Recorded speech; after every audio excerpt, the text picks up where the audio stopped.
So hello dear student, কেমন আছো? I hope প্রত্যেকে শুধু ভালো না, ভীষণ ভালো আছো। স্ক্রিনের উপর একটা প্রশ্ন দেখা যাচ্ছে, তাই না? এই প্রশ্নটা প্রথমে আমরা মন দিয়ে পড়বো, বুঝবো, তারপর অঙ্কটা করবো। ওকে, কি বলেছে দেখো। সাথী start A business with 4,200 and after 5 months Bani joined Sathi as her partner. After a year, the profit is divided among Sathi and Bani in the ratio 2:5. What is the Bani's contribution? এই কোশ্চেনটা SSC MTS 2023 সালে আসছিল। ওকে, তাহলে মুদ্রা কথা কি, সাথী একটা ব্যবসা শুরু করেছিল, ইনভেস্ট করেছিল কত? প্রথম মাসে 4,200 টাকা ইনভেস্ট করেছিল।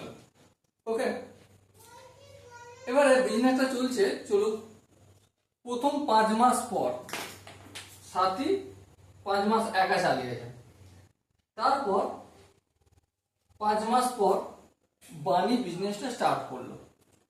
স্টার্ট করে পুরো বছর বিজনেস করলো। বিজনেস করে যত টাকা লাভ হয়েছিল, সে লাভের টাকাটা ভাগ করেছে কিভাবে? সাথী নিয়েছে 2:5 রেশিওতে। মানে এই 2 ভাগটা হচ্ছে সাথী আর এই 5 ভাগটা হচ্ছে বানি। তো আমার প্রশ্ন হচ্ছে যে বানি কত টাকা ইনভেস্ট করেছিল। ওকে, সো আমরা কোশ্চেনের আনসারটা করব। দেখো, এই যে 4,200 টাকাটা সাথী ইনভেস্ট করেছিল, সাথীর 1 বছর ইনভেস্ট কত? 4,200 টাকাটা সারা বছর খেটেছে। তাহলে এটাকে কি করব, আমি 12 দিয়ে গুণ করব, কারণ এটা 12 মাস খেটেছে।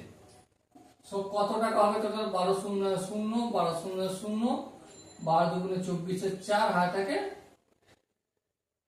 2, 4 12 48 আর 2 50। তাহলে এত টাকা সাথী সারা বছরে চালিয়েছে বিজনেসটা। এবারে বানি কত টাকা সারা বছরে চালিয়েছে জানি না, আমি ধরে নিচ্ছি এক্স। এক্স এ সারা বছরে চালিয়েছে।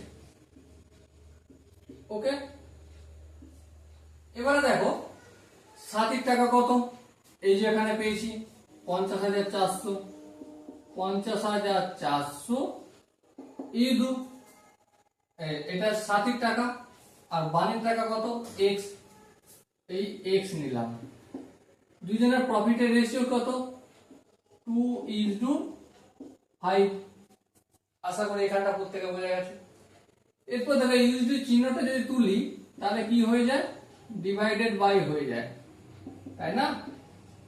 এখানে এটা বললাম। আরেকটু যদি ক্যালকুলেশন করি, এক্স এর সঙ্গে 2 গুণ করলে 2x আর 50,400 ইন্টু 5 এটা হবে।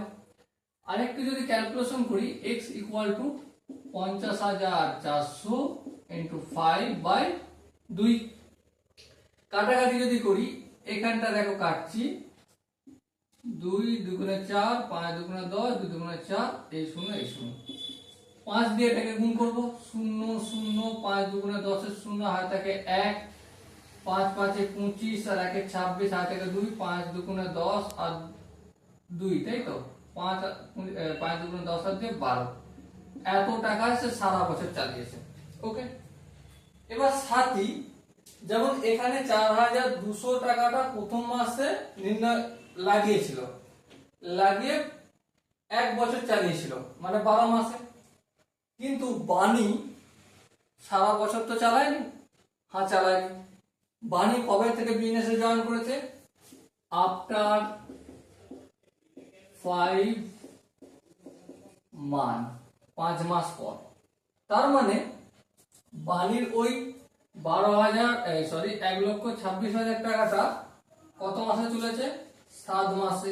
7 মাসে চলেছে 1,26,000 টাকা। তাহলে 1 মাসে কত? 1,26,000 বাজিত 7, 7 1 7, এখানে 7 1 7, 7 8 56, 1 2 3, কত? 18,000 টাকা। তাহলে বানি প্রথম 5 মাস পর আফটার 5 মান্থ কত টাকা সে ইনভেস্ট করেছিল? 18,000 টাকা সে ইনভেস্ট করেছিল। এই 18,000 টাকাটাই রোলিং করে করে বাকি বছরগুলো, বাকি টাইমটা সে মেনটেন করেছে। Okay, so dear student, I hope তোমরা এই কোশ্চেনের টোটাল কনসেপ্টটা বুঝতে পেরেছো। যদি কনসেপ্ট বুঝতে অসুবিধা থাকে, ডাউট থাকে, তাহলে তোমার সাথে দেখা করছি কমেন্ট বক্সে। ওকে, সো ততক্ষণ পর্যন্ত ভালো থেকো, সুস্থ থেকো এবং জয় হিন্দ।